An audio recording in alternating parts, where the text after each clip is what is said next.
Okay, Sarath Chowdary గారు already మాట్లాడింది విన్నారు కదా లక్ష్మణరావు గారు. ఇదంతా కూడా ఒక డ్రామా నడుపుతున్నారట. కేసిరెడ్డి గారికి రేపు August 1st వచ్చేస్తుందంట బెయిల్. మరి ఇప్పటి వరకు రాంది రేపు ఎలా వచ్చేస్తుందని అంత కాన్ఫిడెంట్గా వీళ్ళు ఎలా ఉన్నారు తెలియదు. ఆయనకి అంత కాన్ఫిడెన్స్ ఉందో లేదో నాకు తెలియదు, కానీ వీళ్ళకి మాత్రం చాలా కాన్ఫిడెంట్గా చెబుతున్నారు. What is sir? సార్ ఒకసారి ఆడియో చెక్ చేయండి సార్. ఆడియో. సురేష్ గారు, ముందుగా మీకు ప్యానల్ సభ్యులకి అందరికి గుడ్ ఈవినింగ్ అండి. ఇప్పుడు లక్ష్మణ్ అన్న చాలా రోజుల తర్వాత కలిసాడు, కానీ అన్న చెప్పేది ఎట్లుందంటే, పోలీసు వాళ్ళు రాత్రి 2 జీబులు పెట్టి, ఒక జీబు వెనక గుమ్మం నుంచి లోపల డబ్బాలు పంపించి, తర్వాత ముందు గుమ్మం నుంచి వీడియో కెమెరాలు తీసుకెళ్లి షూట్ చేశారు అన్నట్టు చెప్తున్నాడు. ఇప్పుడు 7 మీద వీళ్ళందరూ మనం గత డిబేట్ లోనే చాలాసార్లు చెప్పుకున్నాం. ఏమనంటే ఐఐటి చదువుకున్న వాళ్ళు కావచ్చు, ఇంకా ఈ రోజు ఎవరినైతే అరెస్ట్ చేశారో అతను కూడా కాఫీ షాప్ లో 32,000కు పనిచేసే వ్యక్తి. ఆయనకు సడన్ గా 10 కోట్ల చెక్ పవర్ ఎలా వచ్చింది? 459 కోట్ల బిజినెస్ లీలా డిక్షనరీస్ కి ఏపీ ఆథరైజ్డ్ పర్సన్ గా ఎలాగ వచ్చాడు? ఏపీ ఇన్ఛార్జ్ ఎలాగ తీసుకున్నాడు? ఇది రాజకేశ్ రెడ్డి ఏ విధంగా తను పరిచయం అయ్యాడు అని అనేది క్లియర్ గా చెప్పారు. అక్కడ ఈ 11 డబ్బాల్లో 11 కోట్లు, ఇంకొక డబ్బాలో కీలకమైన డాక్యుమెంట్లు దొరికినాయి. టోటల్ 12 డబ్బాలు. ఆ 12 డబ్బాల్లో ఒక డబ్బాలో కంప్లీట్ గా డాక్యుమెంట్స్ దొరికినాయి.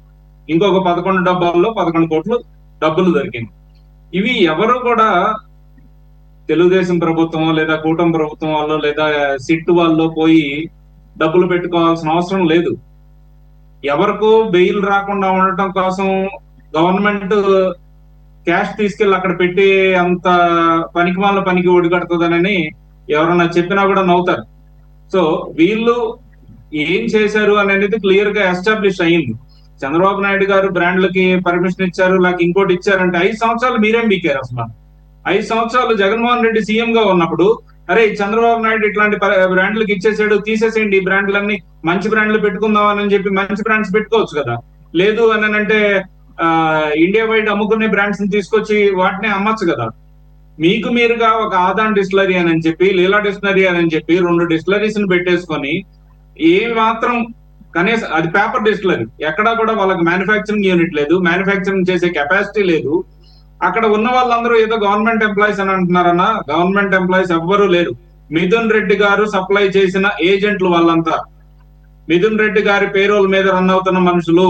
సాఫ్ట్వేర్ ఉందన్నారు, సీటెల్ సాఫ్ట్వేర్ అనేది గవర్నమెంట్ కొన్ని సంవత్సరాలుగా వాడుతున్న సాఫ్ట్వేర్ ని మిథున్ రెడ్డి గారు డీయాక్టివేట్ చేసి మాన్యువల్ సిస్టమ్ ని తీసుకొచ్చారు. ఆయన రిమాండ్ రిపోర్ట్ చూస్తే మీకు క్లియర్ గా అర్థం అవుతుంది. ఇది మేమేదో రాసుకున్న రిమాండ్ రిపోర్ట్ కాదు.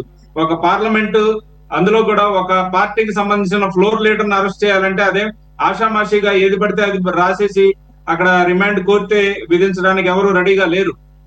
ప్రాపర్ గా ఇన్వెస్టిగేషన్స్ అన్ని జరిగిన తర్వాత ఆయన తప్పు ఇది అని చెప్పి తేలిన తర్వాత మాత్రమే అక్కడ ఎస్టాబ్లిష్ అయిన దాంతో అతను రిమాండ్ అనేది కోరటం జరిగింది, ఆయన రిమాండ్ చేయడం జరిగింది.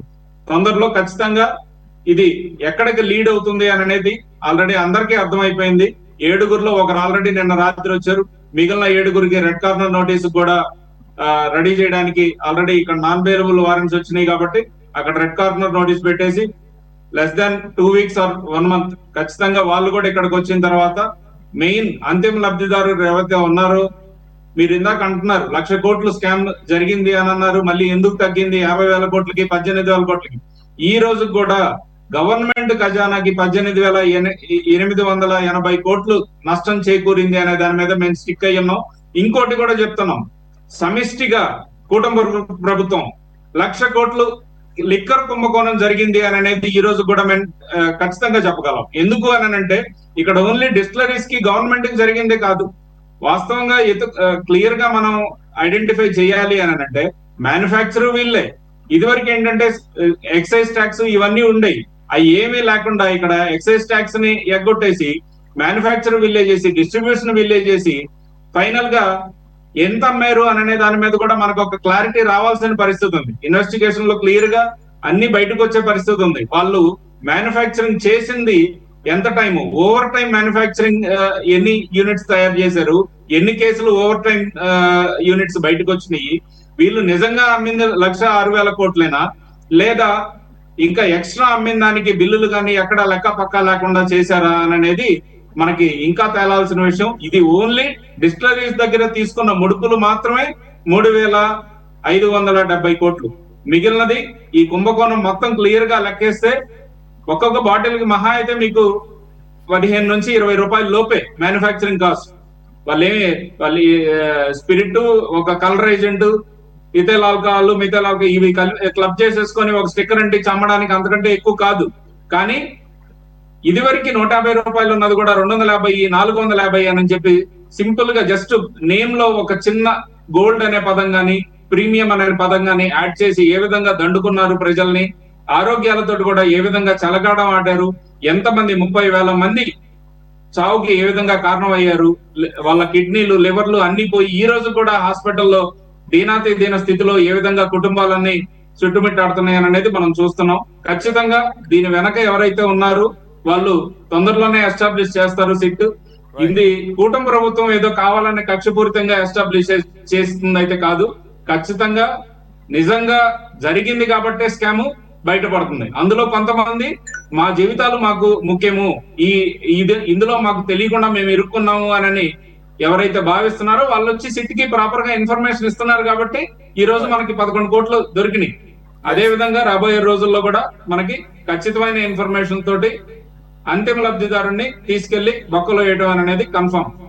Right sir Chowdary.